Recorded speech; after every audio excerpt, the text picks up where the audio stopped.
It's going to change the transportation much in the world, but of course, just the other day I read the news that the Arctic ice is not melting so fast as we thought.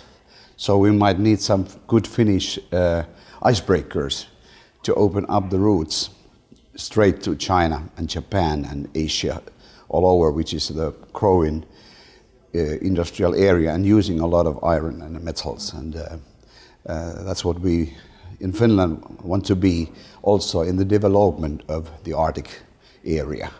Actually, the Norwegian people have already warned us that you should be faster to go there and compete with the others, because the situation is changing a lot. All the big nations like US, Russia, also the smaller ones, Norway and Britain and all these countries, they are interested of the national resources what are there in the Nordic area.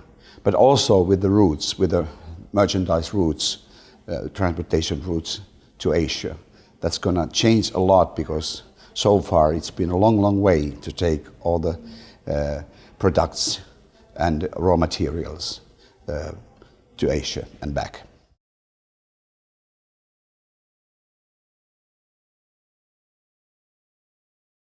Of course, the nature catastrophes themselves, they can be really difficult to see in the beforehand.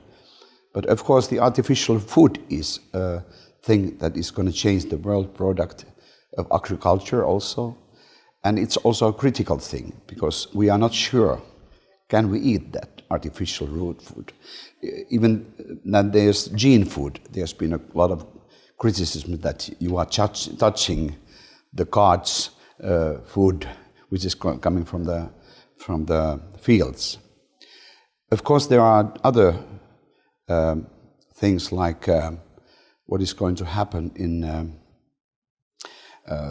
security things that we can expect. Are there going to be movements of different nations in the world, as we see now between Africa and Europe? So that's one thing that is very hard to see beforehand. The third one is the medicalization, that you try influence in the brain resources of a person who is in creative subject or in business. And there's a danger in that also. How far can we change people's brains and minds? I was actually taking part in the committee meeting in the Bundestag in Germany, with that, together with Mrs. Lipponen, who is the chairwoman of our committee. And I was saying that it's paradoxical that it's in Germany. We were in the old part of Berlin, which used to be DDR, and you know how much they had doping for the sportsmen in that part of Germany. So that's kind of risk, that how much can you touch the person and person's creativity with this kind of medicalization, and it can be dangerous.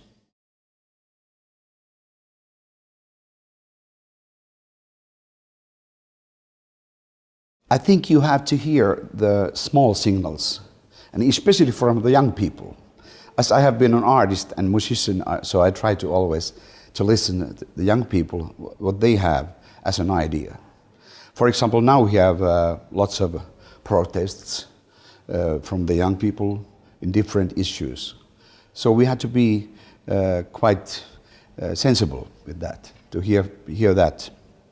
Of course, when I'm representing Centre Party in our policy, it's very important that Finland would be populated all over. So we would use also this northern part of Finland, and not just concentrate the people into Helsinki area or to some big cities. And I think the main issue in our future politics, in our party, is that we try to find the ways to produce the products here in northern Finland, as we have now mining and also the bioenergy things bioenergy all over and using the wood in different meanings. And I think now when the Arctic area is coming more and more important, we should turn Finnish map around, actually, and Helsinki would be up there and the northern part of Finland and Scandinavia would be down, kind of capital. We would see Finland as a whole and not just the big cities in south part of Finland. Even though my constituency is Tampere, which is big industrial city, but still I find it very important that we see this whole area. And I think the meaning and the purpose of northern part of Finland is grow because of these Arctic things, what is happening now in northern part of Atlantic.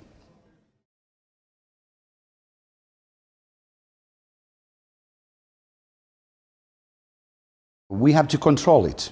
That's the problem, for example, with the open source network. That it's very important to control, but it's very difficult to control.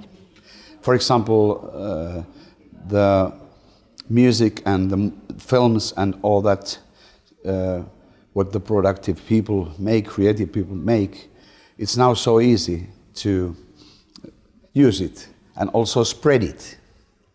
And that's one thing, that where is the limit of the crime?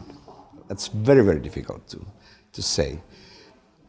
I guess it's been so far that when you are really making negative things for the creative people in a large scale, then it's criminal. But it's very difficult to control what is happening in the technical point of view. And also, as I said about these examples, like artificial food or medicalization. So it's very, very market orientated, and also the big companies, they are like states in the states, you know, so they can influence a lot and also lob the politicians to make decisions which are positive for them, but maybe not so good things for the citizens. And that's why we need political control, and we need politicians, even though how bad they are, but still that they represent the people to influence how the technology is used.